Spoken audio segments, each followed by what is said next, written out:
श्री राधे राधे। भक्तों, विश्व में सामान्यतः सभी यही मानते हैं कि मृत्यु सबके ऊपर विजय प्राप्त करती है, अर्थात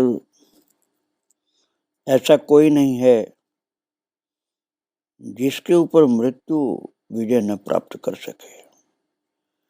किंतु यह सत्य नहीं है। आप कहेंगे यह सत्य नहीं तो फिर क्या सत्य है? सामान्य जीवों के लिए ये बात सत्य मानी जा सकती है कि मृत्यु सब पर विजय प्राप्त करती है, परंतु जो उच्च कोटि का, बहुत उच्च कोटि का भगवत भक्त हो, बहुत उच्च कोटि का ज्ञानी हो, योगी हो, निष्काम कर्म योगी भगवत प्रेमी हो, वो मृत्यु पर ही विजय प्राप्त कर लेता है। मृत्यु पर विजय प्राप्त कर लेगा। और कल आप श्रवण कर रहे थे भक्तों कि महाअवतार बाबा के शिष्य श्री श्यामाचरण लाहिड़ी जी महाराज ने कैसे मृत्यु के ऊपर विजय प्राप्त किया। महाअवतार बाबा तो अमर हैं ही, इस कल्प के लिए अमर है, पूरे कल्प के लिए। अब आप काकभूषुंडी का चरित्र तो सुने ही हैं, पहले मैं सुना चुका हूँ। रामचरितमानस में भी वर्णन है कि जो कहते हैं, यहाँ बसत मुझ सुन खग ईशा, बीते कल्प 7 अरुबीशा। अर्थात 27 कल्प से काकभूषुंडी जी उसी शरीर से भगवान की कथा निरंतर सुना रहे हैं। और उच्च कोटि के महान महान चिरजीवी लोग कथा सुनते हैं। भगवान शिव जी भी कथा काकभूषुंडी से सुनने गए थे। ऐसे अलौकिक जो महान आत्मा होते हैं वो मृत्यु पर विजय प्राप्त कर लेते हैं। भक्तों, मृत्यु पर विजय इन लोगों की हो जाती है, इनके पास मृत्यु नहीं आती है। मैं सामान्य मनुष्यों की बात नहीं कर रहा हूं। और आपको आश्चर्य होगा, ईसा मसीह को जब मारा था यहूदियों ने, उसके बाद ईसा मसीह जीवित हो गए थे। शायद कम लोग इस बात को मानेंगे, लेकिन ये सत्य है। महाअवतार बाबा और ईसा मसीह दोनों मिलते जुलते हैं आपस में, जैसे दो दोस्त मिलते हों, मित्र मिलते हों। कल आप श्रवण कर रहे थे कि किस तरह से श्यामाचरण लाहिड़ी जी ने शरीर छोड़ा, मणिकर्णिका घाट पर उनका संस्कार हुआ और उसके ठीक दूसरे दिन वो केशवानंद जी के भजन के कक्ष में प्रकट हो गए तीव्र प्रकाश के साथ। और उनका शरीर जो था बिल्कुल पहले जैसा ही था, बस बुढ़ापा नहीं था, एकदम नवयुवक शरीर था। और उन्होंने कह दिया कि देख केशवानंद, मैं तेरे सामने खड़ा हूं, तू मुझको छू भी सकता है, मैं वैसा के वैसा ही हूं।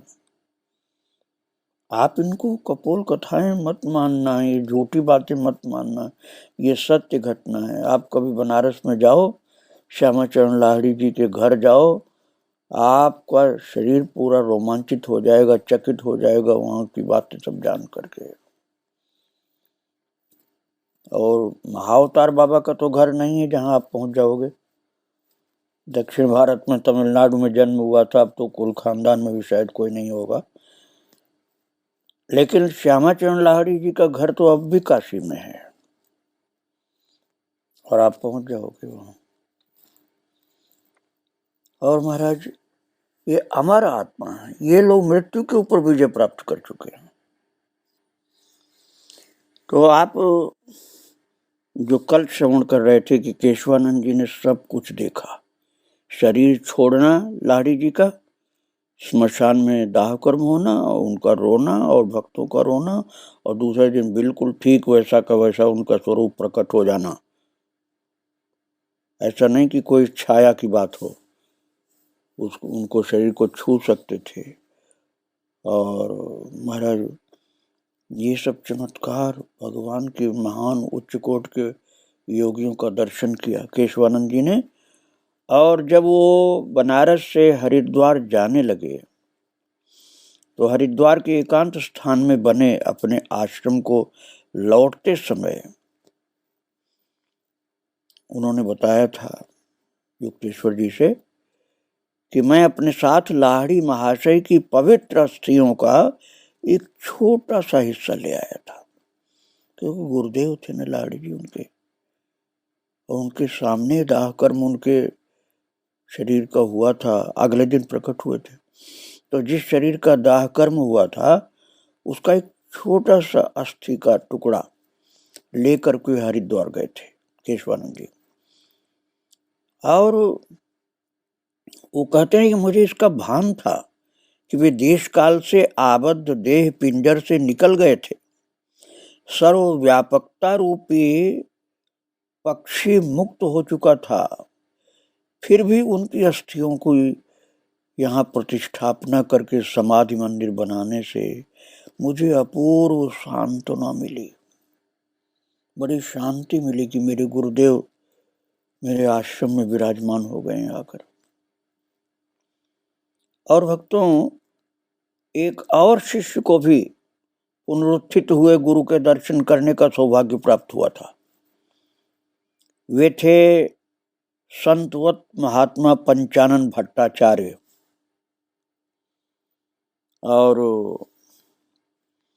श्री युक्तेश्वर जी ने बताया योगानंद जी को कि मैं कोलकाता में उनके घर गया था उनसे मिलने के लिए, पंचानन भट्टाचार्य जी के घर। तो उन्होंने महान गुरु के साथ बिताए, अर्थात लाहिड़ी जी के साथ बिताए हुए अपने वर्षों की रोमांचक कथाएं सुना दी। और युक्तेश्वर जी कहते हैं मैं अत्यंत आनंद के साथ सुनता रहा। अंत में उन्होंने अपने जीवन की सबसे अद्भुत घटना बताई पंचानन भट्टाचार्य ने। उन्होंने कहा लाहिड़ी महाशय की अंत्येष्टि के बाद दूसरे दिन प्रातः 10 बजे वे यहाँ कलकत्ता में मेरे सामने प्रकट हो गए। अब आप समझिए कितने व्यापक होते हैं महापुरुष। और भक्तों, स्वामी प्रणवानंद जी का नाम तो आप लोग सुने ही होंगे। पूरे देश में उन्होंने राष्ट्र भक्ति के साथ भगवत भक्ति का प्रचार किया था। तो उन्होंने भी अपना दिव्य अनुभव विस्तार सहित बताया था युक्तेश्वर जी को, और योगानंद जी को भी बताया था उन्होंने।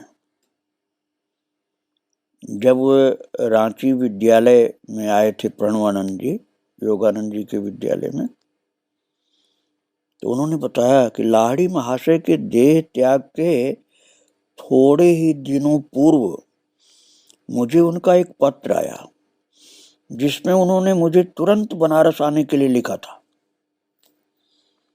लेकिन वो कहते हैं कि कुछ अपरिहार्य कारणों से मैं तत्क्षण प्रस्थान नहीं कर सका और मुझे थोड़ा विलंब हो गया।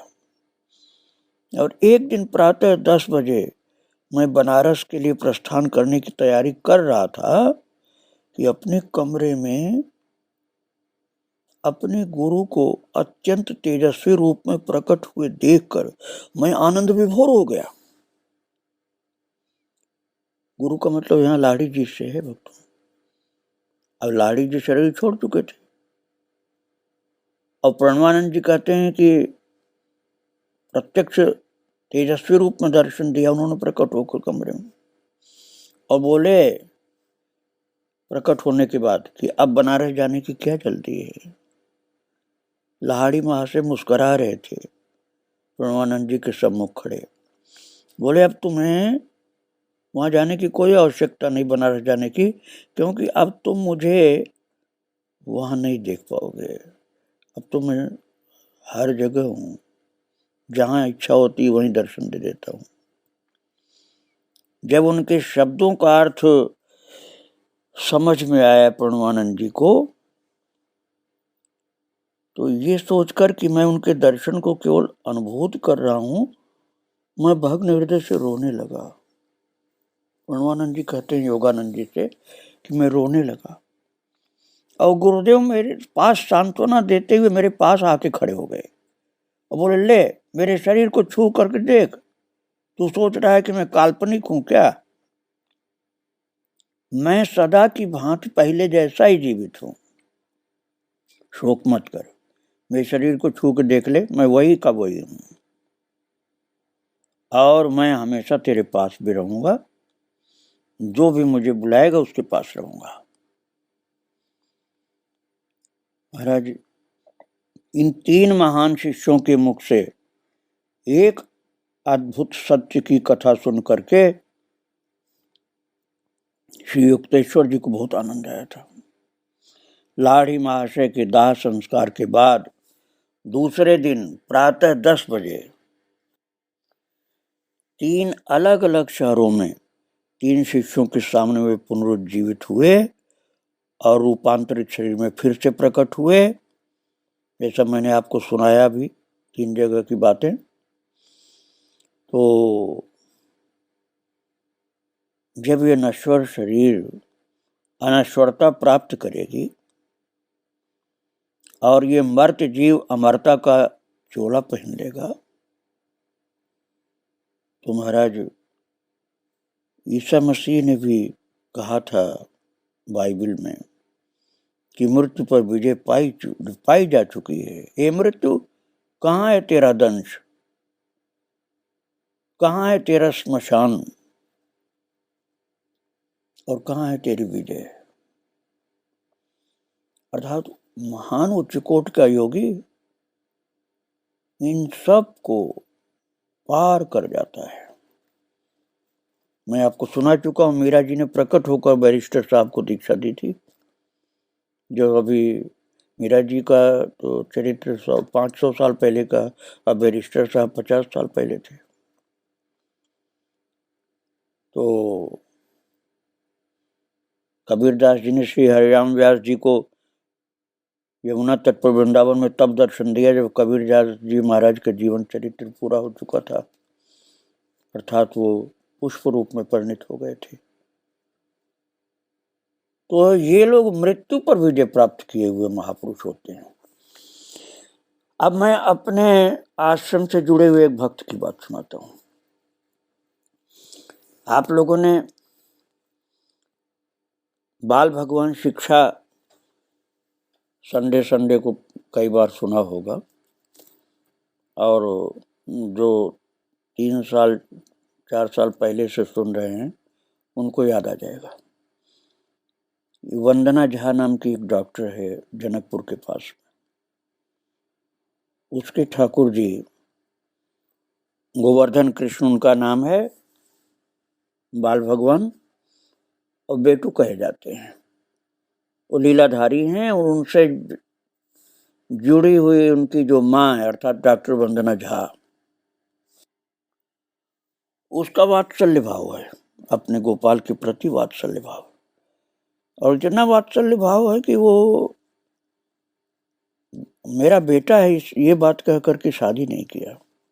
माँ बाप ने कोशिश की शादी कर ले लड़की, तो उसने कहा कि मेरे तो बेटा, मैं शादी क्यों करूं, और अपने बेटू को अर्थात अपने गोपाल को पढ़ाने के लिए उसकी इच्छा से, प्रभु की इच्छा से लीला हुई थी। 1 साल तक ऑनलाइन उनकी पढ़ाई हुई थी बाल भगवान की, और 3 और बाल भगवान ने साथ साथ पढ़ा, 2 बाल राधा और 2 बाल कृष्ण।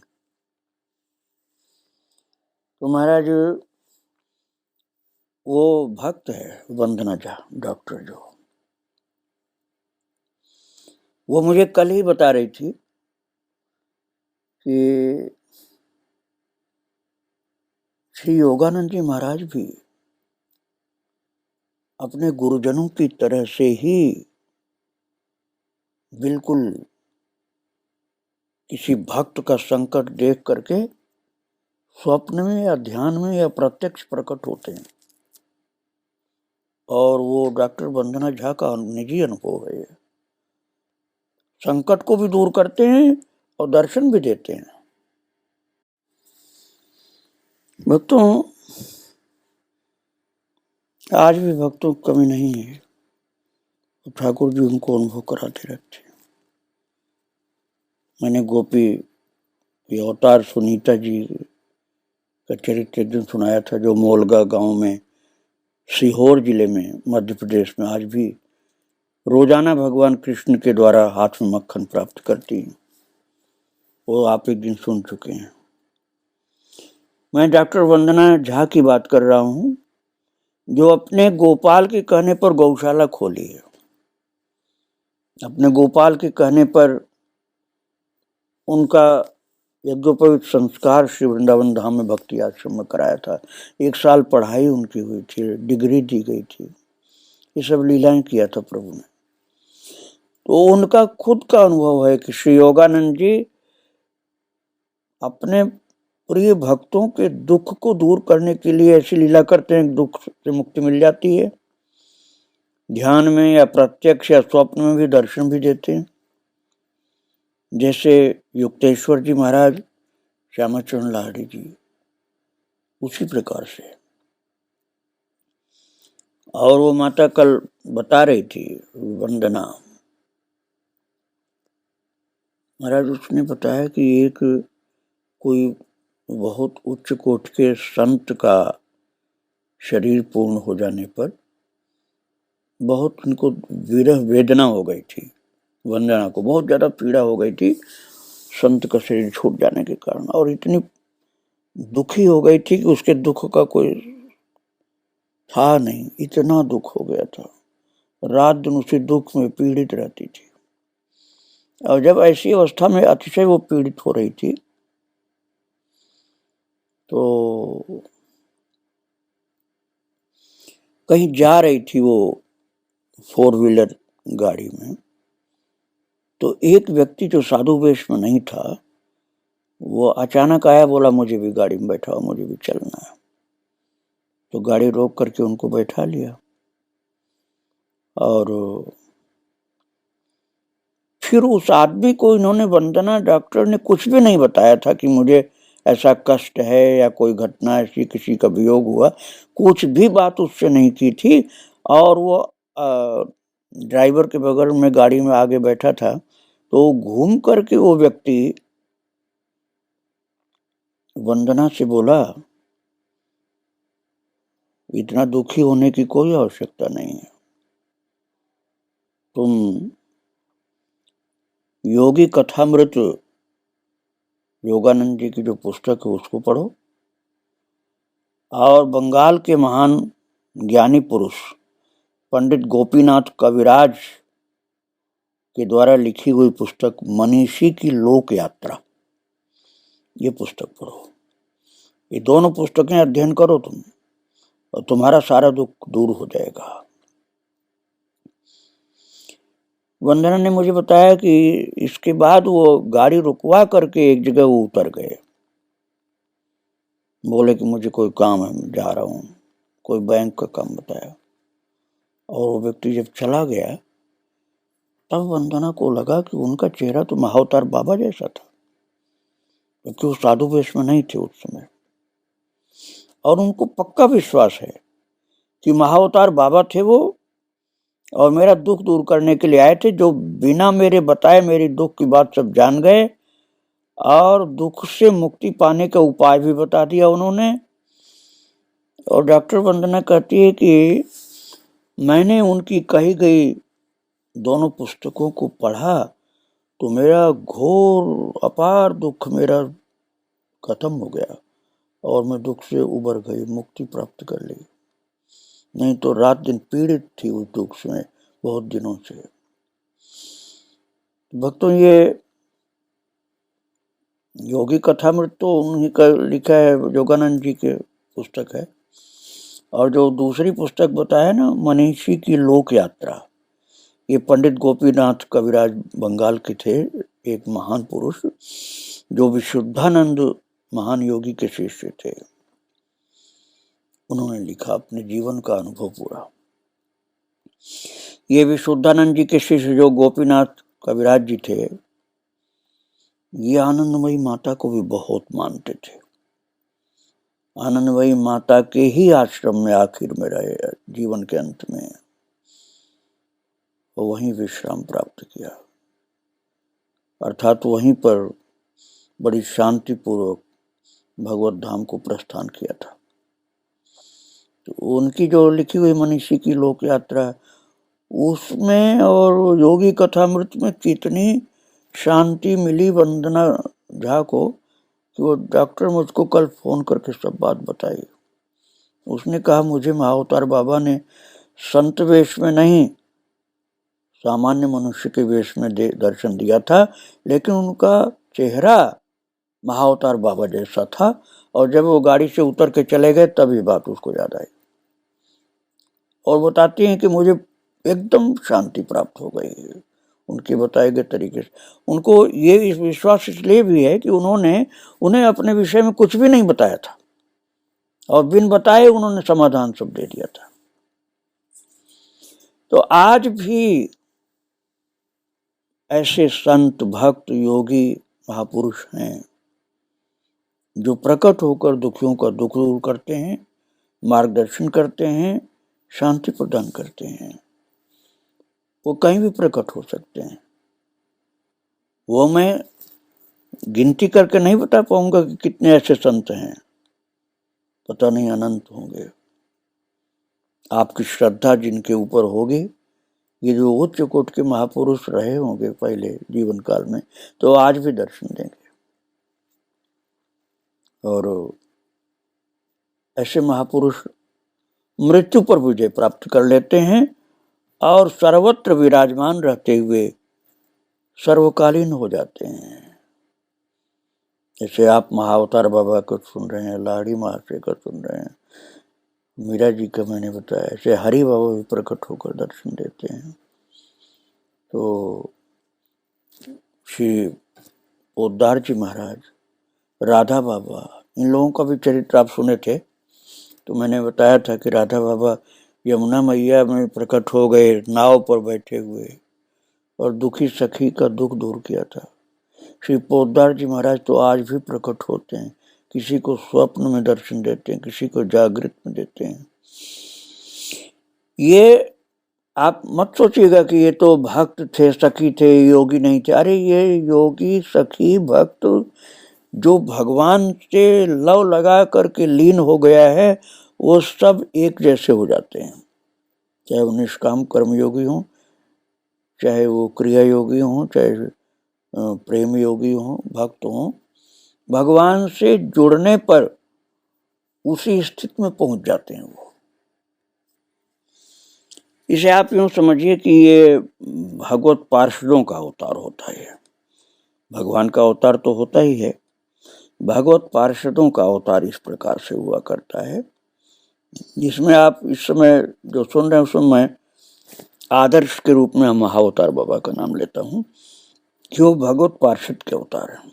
उन्होंने तो खैर शरीर ही नहीं छोड़ा, वही शरीर अब भी उनका, लेकिन जिन्होंने शरीर छोड़ दिया है, जैसे लाड़ी महाशय, राधा बाबा, श्री पोद्दार जी, हरि बाबा, ये लोग भी आज भी विद्यमान हैं। आप इसको कोई काल्पनिक बात मत समझना, ये सत्य घटना है। और इनकी जो आध्यात्मिक अवस्था होती है ना, मानवीय आकलन शक्ति से परे होती है। एक दिन युक्तेश्वर जी ने योगानंद जी को बताया था इस बात को कि मनुष्यों की अल्प बुद्धि को उनकी परात्पर अवस्था का ज्ञान जल्दी नहीं हो सकता है। मनुष्य तो खैर ये योगी भी हैं, ये संत भी हैं, लेकिन ये लोग मानव सीमा से बहुत ऊपर होते हैं। और इन उच्च कोटि के संतों, योगियों का योग ऐश्वर्य जो होता है अकल्पनीय होता है। उपनिषदों में आध्यात्मिक उन्नति की अवस्थाओं का वर्णन सूक्ष्म वर्गीकरण के रूप में किया गया है। सिद्ध पुरुष जीवन मुक्त अवस्था अर्थात जीवित अवस्था में मुक्ति लाभ से आगे बढ़ते हुए परामुक्त अवस्था, संपूर्ण मुक्त, मृत्यु पर विजय जिसको कहा जा सकता है, उसमें प्रवेश कर जाता है। और परामुक्त पुरुष माया के नागपाश और जन्म मरण के चक्र से पूर्णतः मुक्त हो चुका होता है। इसलिए परामुक्त कदाचित ही पुनः स्थूल शरीर धारण करे।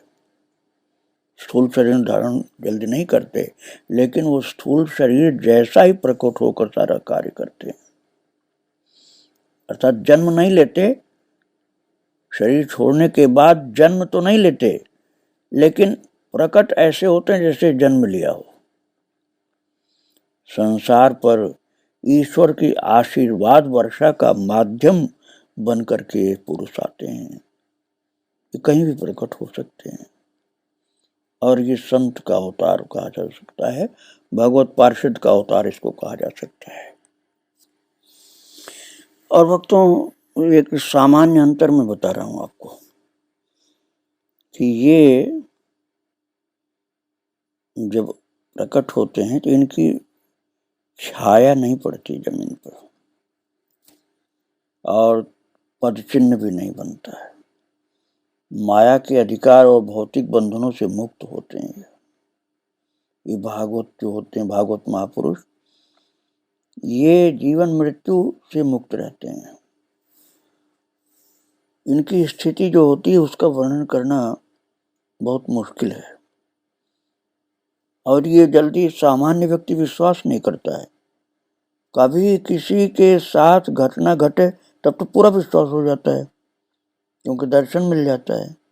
और या तो कोई उसका प्रियजन ऐसी घटना सुनाए तब जल्दी विश्वास होता है। और यदि आपकी श्रद्धा है तो आपको जो मैं सुना रहा हूं उस पर पूरा विश्वास होगा। इसमें कोई संदेह की बातें नहीं है। मैं आपको इस विषय में आगे फिर सुनाऊंगा। आज इन महान आत्माओं को और इनके प्रभु भगवान कृष्ण को प्रणाम करके यहीं विराम दे रहा हूँ। श्री राधे राधे, जय श्री राधे।